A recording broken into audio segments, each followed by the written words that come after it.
白灼蝦應該係凍水落鑊定係滾水落鑊呢？如果你淨係靠大火猛滾去煮嘅話，再生猛嘅蝦都俾你嘥晒啦。咁樣煮出嚟嘅蝦啲水又濁又多泡，而且肉質一啲都唔鮮甜嘅。今日教你一個廣東人嘅做法啊，煮出嚟嘅白灼蝦又脆又滑又靚仔。呢個視頻會顛覆你對白灼蝦嘅10幾年嘅認知啊！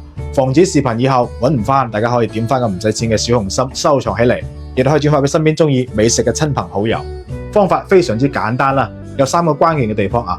首先第一個關鍵，水滾落蝦，記住啦，煮10秒左右咧就可以啦。然後熄火冚蓋啊，浸煮翻1分半鐘左右，千祈唔好大火一直煮啊，因為時間太長嘅話咧，蛋白質咧全部走晒㗎，肉質咧變得好厚實嘅，同埋冇咁鮮甜。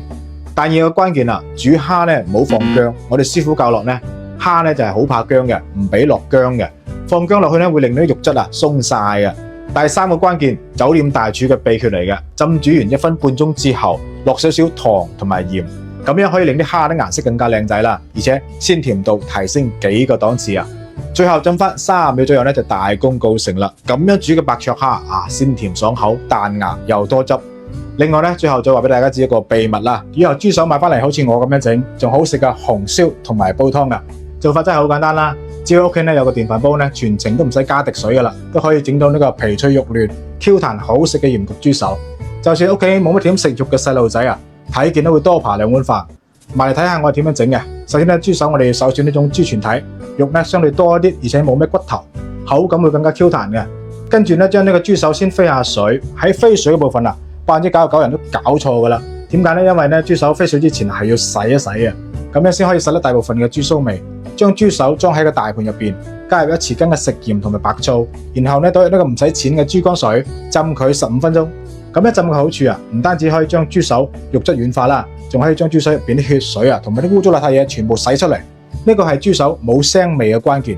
記住啊，呢個位置都要清洗一次啊，好多豬毛都匿埋喺度噶。咁我老婆都成日話我每日喺度拍視頻，揾個點紅新聞都冇啊。今日呢個視頻咧，你就幫我點翻一個啦，等我喺佢面前揮翻一次。洗好個豬手咧就可以落飛水啦啊！記住係凍水落鑊，加入呢個去腥3件套、薑片、蔥段、少少嘅廣東米酒。水滾之後，將呢個浮泡全部撇乾淨，再將豬手撈出嚟，用溫水清洗多一次啊！千祈記住唔好用凍水，一冷一熱咧就會變得係硬崩崩，點煮都煮唔爛噶啦。跟住攞個碟仔出嚟，加少少嘅豉油、少少蠔油。好食關鍵就係加呢個五指毛桃鹽焗粉啦啊！佢係精選嘅五指毛桃研磨成粉嘅，經過我哋粵菜大廚10幾道嘅工藝啊，調製而成，好啱我哋廣東人口味噶啦。